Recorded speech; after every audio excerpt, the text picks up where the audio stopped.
Recording in progress. Bueno, vamos al último tironcito. Así ya terminamos este tema que se hizo un poco extenso hoy. La realidad es que la primera clase nos quedó corto. Teníamos que haber avanzado un poquito más y bueno, por la presentación de la materia y todo, nos demoramos. Así que bueno, veamos este último punto, estos dos últimos puntos que es Graikuna, su tramo de control y organigrama. Y dejamos acá, no nos va a llevar mucho tiempo. Tramo de control. ¿Qué es esto de la teoría de Graikuna del tramo de control? Conceptualmente es muy sencillo.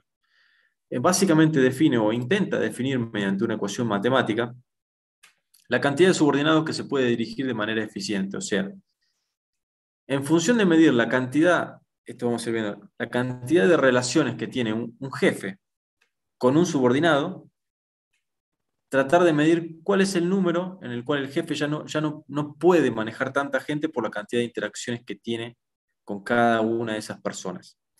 Entonces, para entender Graikunas, primero vamos a tratar de describir cuáles son los tipos de relaciones que reconoce Graikunas, ¿sí? Dentro de esta relación subordinado-jefe-subordinado. Graikunas reconoce tres tipos de relaciones. Las simples, que son las relaciones lineales que recién vimos, así, ¿sí? Un solo tipo de relación, de A a B, de A a C. ¿Sí? Las relaciones de grupo, en donde A se relaciona con B, A se relaciona con C, y también existe la relación entre B y C. Y las relaciones netamente cruzadas, que es la que habíamos recién con el puente, que son las que existen entre B y C. ¿Sí? Estos son los tipos de relaciones que reconoce Graikunas que existen dentro de una estructura organizativa. ¿Sí? En función de estos tipos de organizaciones, ¿sí? Graikunas define la cantidad de relaciones que vos vas a tener en función del tipo de relación. Función del tipo de relación, ¿sí? Entonces, él llega a la conclusión de que cuando las relaciones son simples, se puede tener un mínimo y un máximo de dos interacciones, o sea, A con B o A con C, ¿sí? Cuando las relaciones son cruzadas, ¿sí? Puede existir interacciones de B con C o C con B, y de B con C y C con B, ¿sí? Entonces tiene un mínimo de una, ¿sí? Y un máximo de dos. Y cuando las relaciones son de grupo, Graikunas dice que puede existir interacciones de A con B y con C, de A con B y con C, o A con C y con B, ¿sí? Entonces dice que existe un mínimo de una y un máximo de dos. Si yo sumo todas las interacciones en función del tipo de relación, dice que tiene un mínimo de 4 interacciones y un máximo de 4 interacciones con un subordinado, ¿sí? Entonces, en función de este análisis que hace Graikuna de la cantidad de interacciones que existen entre una relación jefe-subordinado en función del tipo de relaciones, él establece una serie de ecuaciones matemáticas, de expresiones matemáticas, para tratar de definir esa cantidad de interacciones, ¿sí? Las expresiones matemáticas son estas, no vamos a hacer el desarrollo, por supuesto, sino simplemente se las vamos a dar, en donde dice que para las relaciones simples la cantidad de interacciones es proporcional al número de subordinados, que para las relaciones cruzadas se usa esta fórmula en donde n es el número de subordinados sobre 2 por n menos 1. Para las relaciones de grupo el número de interacciones se mide como 2 a la n menos n más 1, y que para medir la cantidad de relaciones totales, o sea, la totalidad de las interacciones entre un jefe y sus subordinados, se usa esta expresión, que es un medio de n cuadrado más 2n más a la n más 1 menos n más 2, o sea, esta expresión bastante compleja. Entonces, ¿a qué conclusión llega Graikunas? ¿Sí?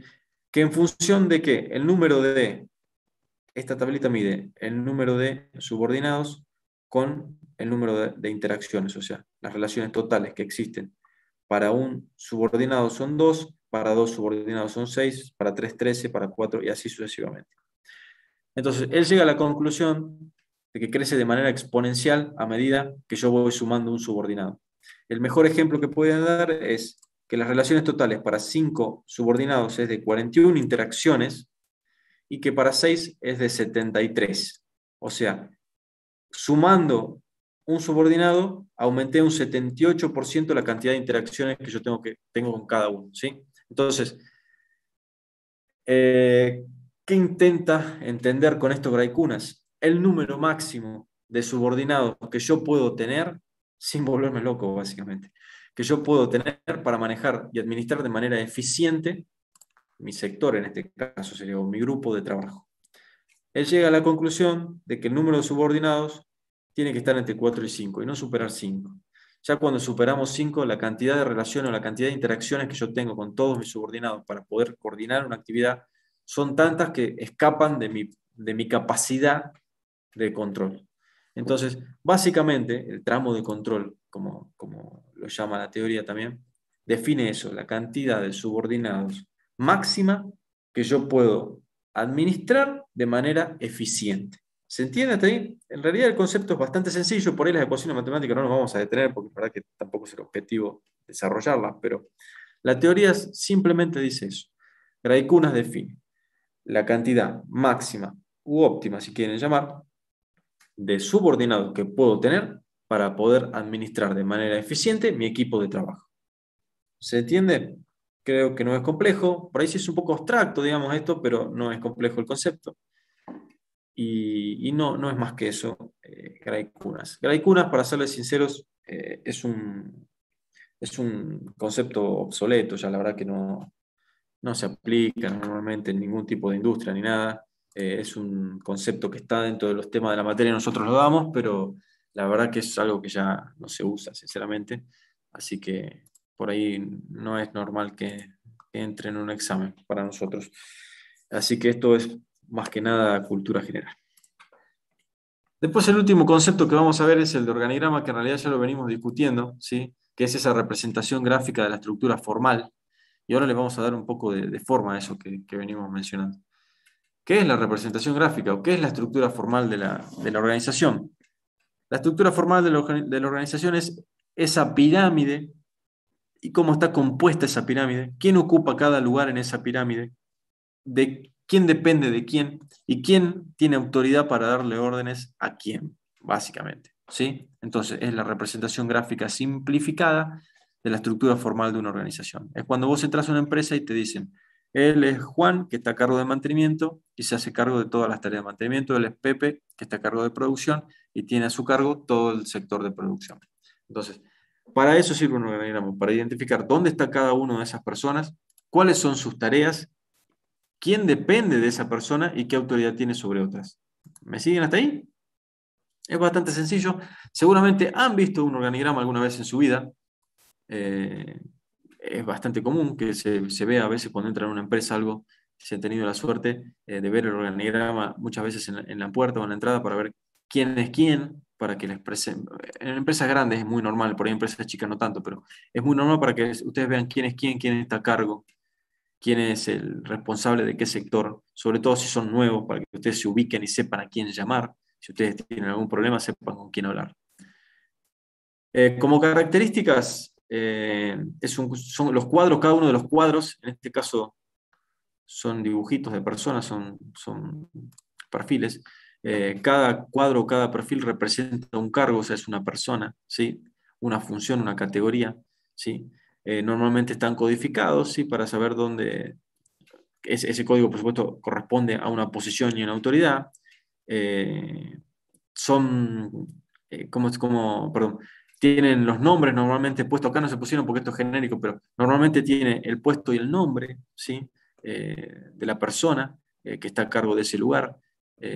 Y está representado por líneas llenas cuando la autoridad es lineal y directa, y punteadas cuando es una relación de staff o funcional, un poco lo que me preguntaba su compañero, las personas que por ahí asisten a la empresa, pero no son parte formal del organigrama, se suelen dibujar con una rayita punteada, ¿sí? Abajo de quien depende, ¿sí? Con una rayita punteada que no es parte formal de la empresa, pero asiste a esa persona en particular, ¿sí? Eso es lo que se denomina una relación de staff o funcional.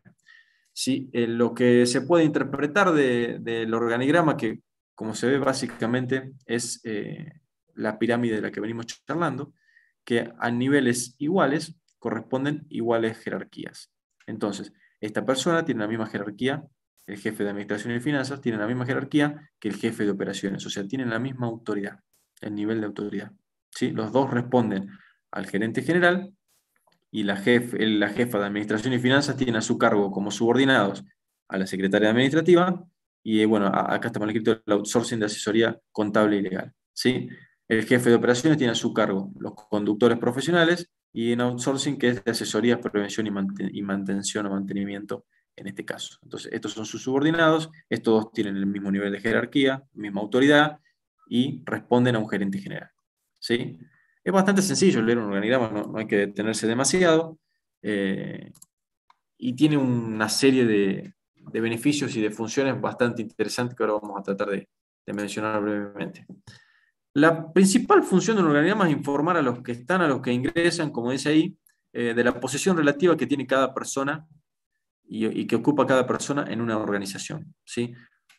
¿Por qué es tan importante esto? Ustedes imagínense que si entran al área de producción, necesitan saber quién va a ser su jefe o de quién depende, o a quién le toca tomar una decisión el día de mañana, si fuera a tomar una decisión importante, quién va a ser que tome esa decisión. Muchas veces ustedes ocupan posiciones en las que pueden tener subordinados, pero no está dentro de su alcance o dentro de sus posibilidades, de su autoridad, tomar ciertas decisiones sobre, por ejemplo, qué producto producir. Necesitan sí o sí consultarle a un gerente o a un jefe de producción. Entonces ustedes necesitan conocer cuál es esa línea de mando, quiénes están en los escalafones superiores e inferiores, para saber a quién trasladan una duda o a quién trasladan una decisión. ¿Sí? Entonces tiene una importancia muy grande el organigrama dentro de una empresa y que esté bien hecho y actualizado.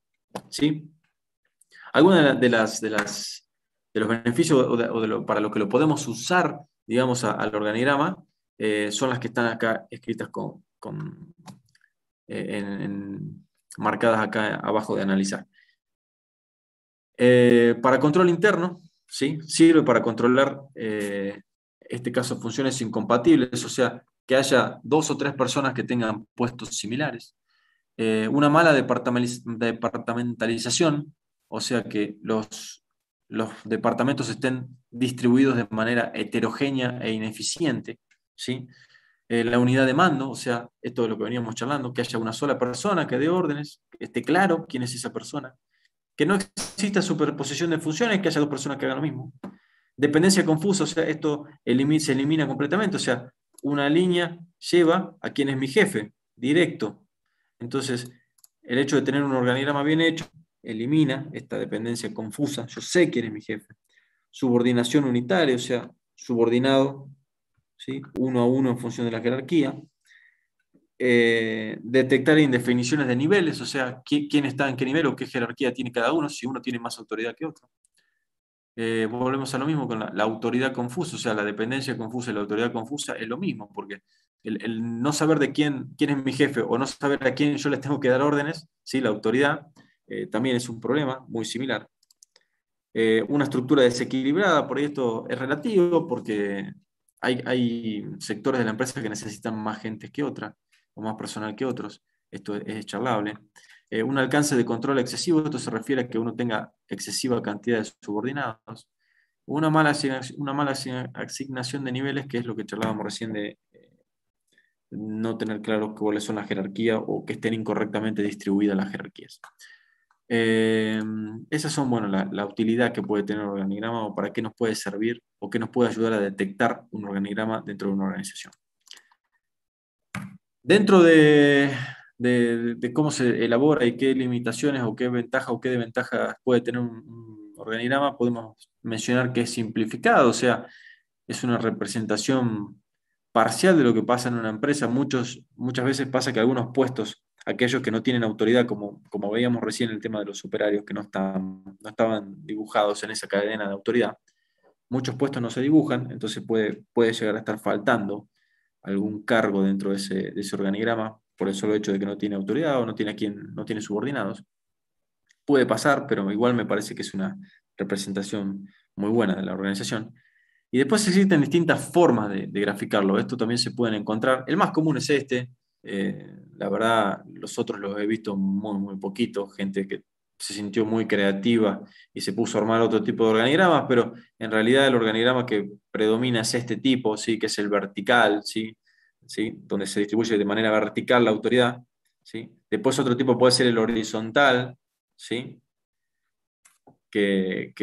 Donde la máxima autoridad está ubicada acá, en este caso a la izquierda, y a medida que vamos cada vez más a la derecha, la autoridad disminuye.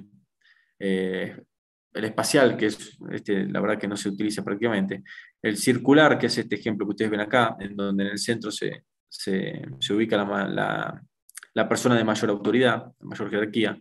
Y el semicircular, en donde también en el punto medio de este semicírculo se sitúa la persona que mayor autoridad o jerarquía tiene. Son variaciones, pero como les digo, la verdad que en el 99% de los casos lo que se utiliza es este tipo de organigramas. El resto, la verdad que los he visto muy, muy poquito.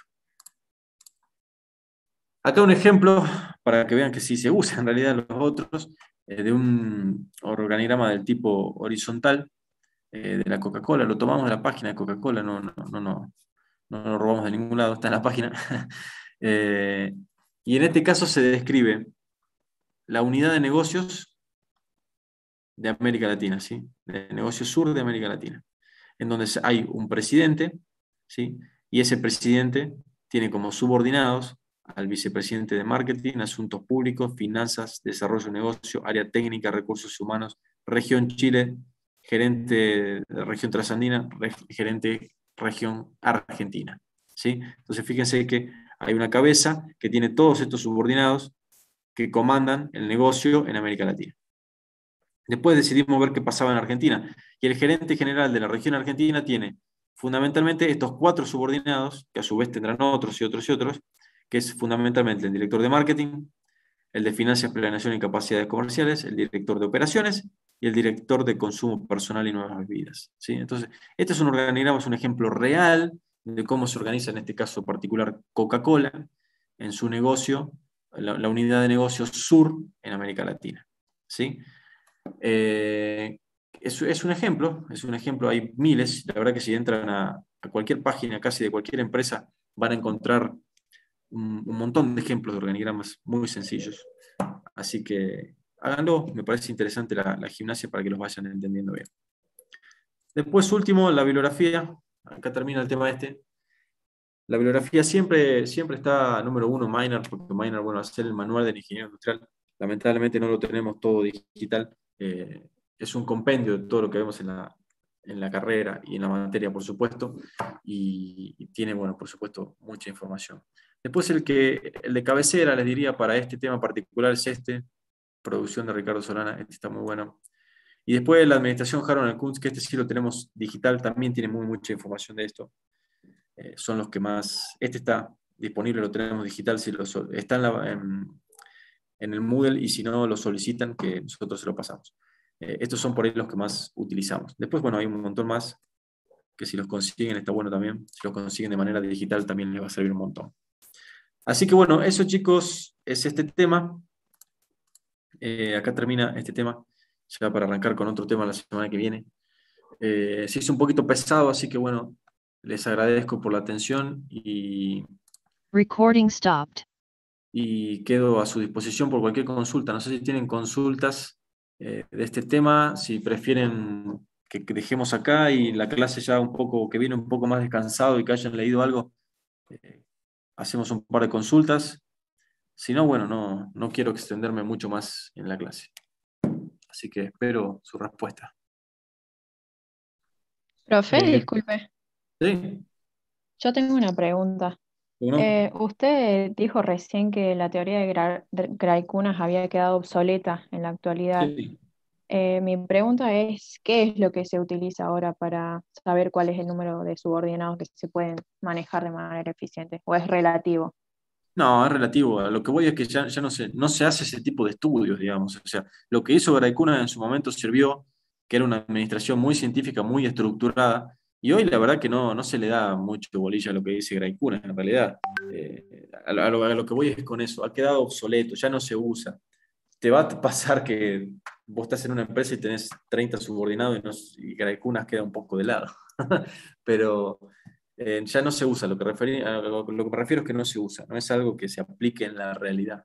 ¿Sí? Ya se lo ha dejado muy de lado, no se tiene en cuenta este tipo de cosas. Aparte, Graicunas es algo que se generó hace 50, 60 años, no sé exactamente cuánto, que tampoco es aplicable a la realidad, porque hoy en día, fíjate con el tema de la conectividad que existe hoy en día.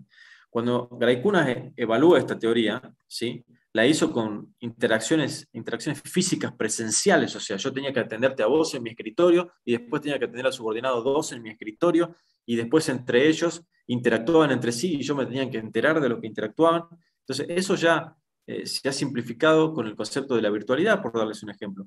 Hoy en día es mucho más fácil estar comunicado y mucho más sencillo que en la época de Graicunas. Entonces, esta teoría, ¿sí?, ha quedado obsoleta, esta ecuación ya no representa la realidad actual, digamos, ¿sí? Entonces ya no se utiliza, ya realmente no se le da mucha bolilla a esto, y no vamos a establecer por Graicunas que vos podés tener solamente 5 subordinados. La realidad es que hoy tenés muchos más en muchos casos, y los podés manejar de una manera eficiente, digamos, porque tenés otras herramientas para comunicarte, otra forma de comunicarte. Por eso ha quedado obsoleto Graicunas y no se le da muchas bolillas. ¿Se entiende el concepto? Sí, profe, gracias. Perfecto, perfecto. Profe, ¿Alguna? en Sí, esa diapositiva, las relaciones totales con el número 6, sí. a mí me sale 78. 78. Puede ser Sí, que esté mal el número. Con el número 6. Sí, puede ser que esté mal el número. sí. Ah, bueno, listo. Dale. Consultas. La próxima clase sería el viernes, profesor. La próxima clase es el 17 de septiembre, porque el 14 es Milagro. Correcto. Sí, tenés razón. Yo estaba convencido que era el lunes, pero es el 17. Gracias, profesor. No, de nada. Profe, esta clase y la del martes la van a subir al Drive, ¿que no? Sí, Que seguramente la la vamos vayamos a subir. viendo. Seguramente sí, por ahí nos demoramos un poquito hasta que las bajamos todo, pero seguramente las vamos a subir a Drive, sí, no se preocupe.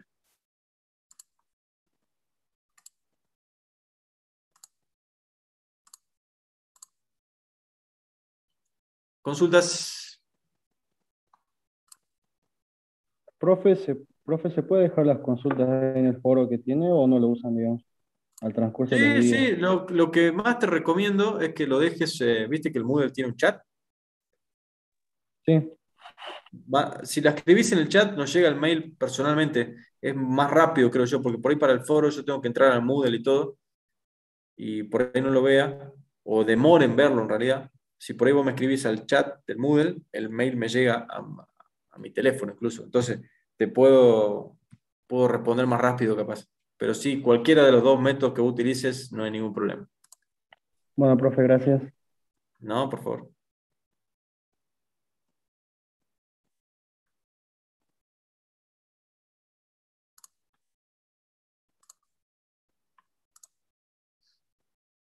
Bueno, chicos, si no tienen consulta, realmente están liberados. Ya nos extendimos bastante y creo que ya han sufrido bastante, así que pueden descansar. Y cualquier consulta que tengan la pueden hacer por el Moodle, por mail, por como ustedes quieran. No hay ningún problema. Nos avisan.